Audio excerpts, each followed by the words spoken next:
história de hoje. Queria nunca ter aberto a caixa do meu pai. Quando meu pai morreu, ele me deixou sua caixa. Uma parte de mim deseja que ele não tivesse, mas a verdade é que eu sabia que um dia ela seria minha. Ele sempre disse que seria, como uma herança terrível, como um fardo que ele passaria adiante, de uma forma ou de outra. Mesmo na morte, ele estava certo. Pai não era o tipo de homem sobre quem você escreve elogios carinhosos. Ele não era o tipo que você lembrava com nostalgia afetuosa ou um sorriso suave em reuniões familiares. Ele era o tipo de homem sobre quem você sussurrava atrás de portas fechadas e rezava, com tudo o que você tinha, para que ele mudasse antes que fosse tarde demais. Ele tinha um jeito de pairar sobre tudo, controlando tudo, nossa casa, nossas vidas, minha infância. E quando ele não estava pairando ou controlando, ele estava observando tudo. Sempre, é sua herança, ele dizia, os dedos roçando a caixa de madeira escura como se estivesse viva. Um dia, você vai entender por quê. Mas eu nunca entendi. Nem quando criança, nem adulta. Não até a caixa ser entregue a mim, fria e pesada, na funerária. Deixa isso, meu marido, Rob, disse quando eu a trouxe para casa. Sua voz estava suave, como se ele estivesse preocupado que quebraria algo se falasse muito alto. Eu não posso, eu disse. Eu queria poder, mas é minha.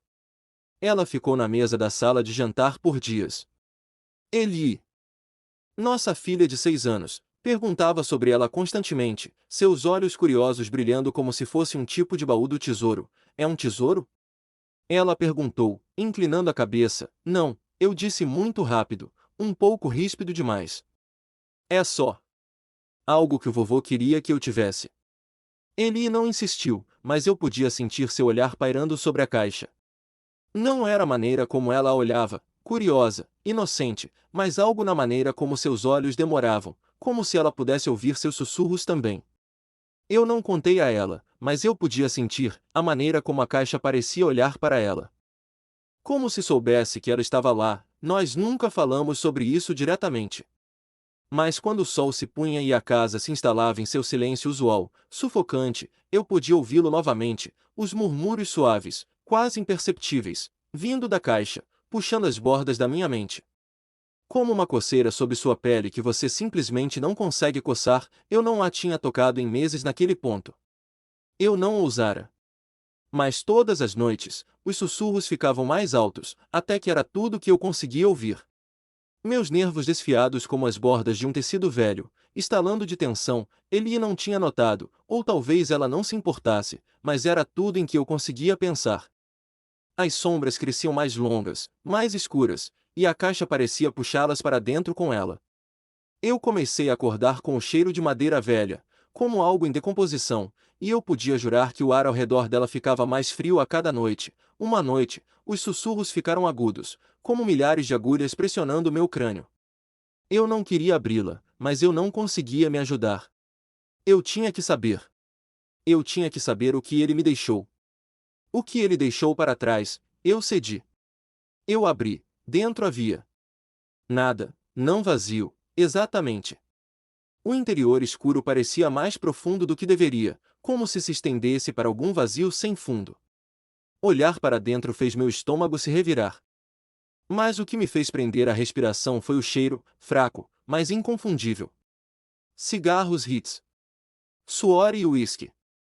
Era em essência meu pai. Eu bati a tampa com força. Mas a caixa não ficou quieta, e então, alguns dias depois, eu o vi. Ele me acordou no meio da noite, chorando por um homem em seu quarto. Que homem?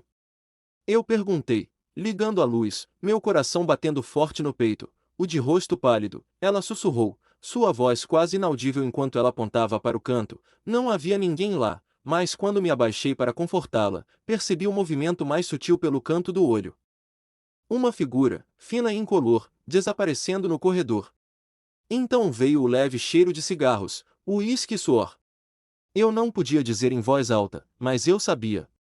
Eu sabia quem ela tinha visto. Rob disse que era apenas um pesadelo, mas Eli não era a única a vê-lo. O homem de rosto pálido apareceu no corredor, ao pé da minha cama, refletido no espelho quando me virei.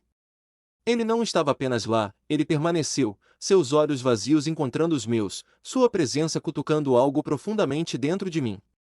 Algo que eu pensei ter enterrado há muito tempo, eu pude sentir então a sombra de algo que eu não conseguia superar. Algo que eu pensei ter deixado para trás. A doença do meu pai. Uma noite, quando Rob estava trabalhando até tarde e Eli estava dormindo, eu abri a caixa novamente. Eu não sei o que eu esperava, talvez encontrar uma maneira de fazer parar. Eu queria inspecioná-la, ver se havia algo que eu tinha perdido. Mas desta vez, havia algo dentro, uma foto, era de mim, com 8 ou 9 anos. A mão do meu pai estava em meu ombro, mas não parecia a mão dele. Era pálida, fina e ossuda, se enroscando em mim como se pertencesse a algo que não pertencia a este mundo. Eu virei a foto. Escrito no verso, em sua letra trêmula, estavam as palavras: Ele está sempre observando. Você não pode escapar dele.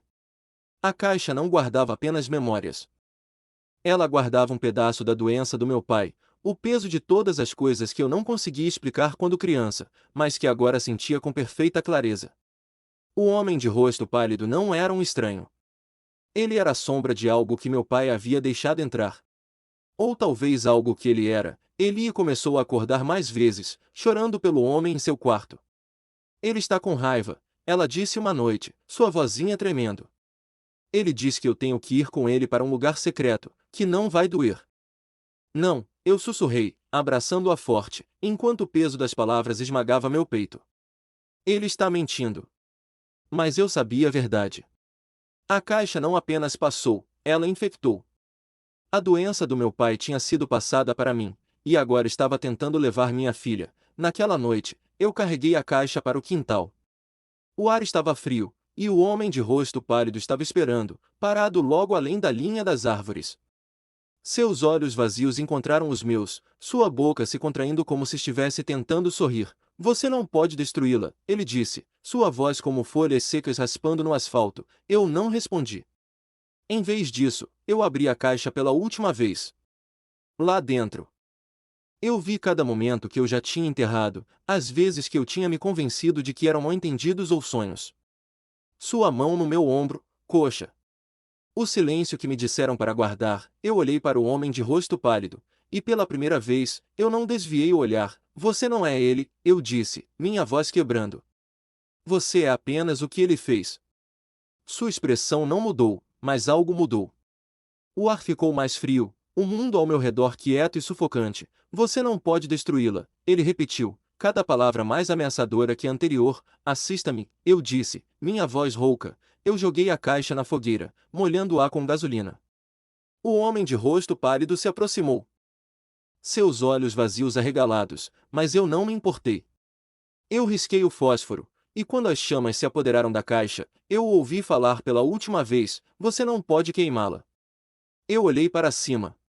Ele tinha ido embora, Eli não acorda chorando mais. A casa parece mais leve, mais quente. Mas às vezes, tarde da noite, eu ainda sinto o leve cheiro de cigarros e uísque misturado com suor. É fugaz, mas o suficiente para me lembrar. Eu sei que a caixa se foi, mas também sei que sua sombra permanecerá para sempre. Os segredos do meu pai não morreram com ele, e sua doença não é algo que você pode simplesmente queimar completamente, mas eu vou ser condenado se eu deixar que isso toque nela. Eu não sou ele, não sou mais dele, e não deixarei minha filha ser tocada por isso. Este trecho do relato, abri a caixa pela última vez. Lá dentro, vi cada momento que eu havia enterrado, as vezes que me convenci de que eram mal-entendidos ou sonhos. A mão dele no meu ombro, na minha coxa. O silêncio que me disseram para guardar. Acho que fica implícito que o autor foi vítima de abuso íntimo. A caixa que eles abriram foi a sua realização final de que essas memórias não eram, de fato, mal-entendidos, mas coisas reais. Ele ia ao lembrete do autor para quebrar o ciclo. Para aqueles que são vítimas desse tipo de violência, não se cale, denuncie, vá a uma delegacia especializada ou ligue, para mulheres disque 180, para abuso infantil disque 100.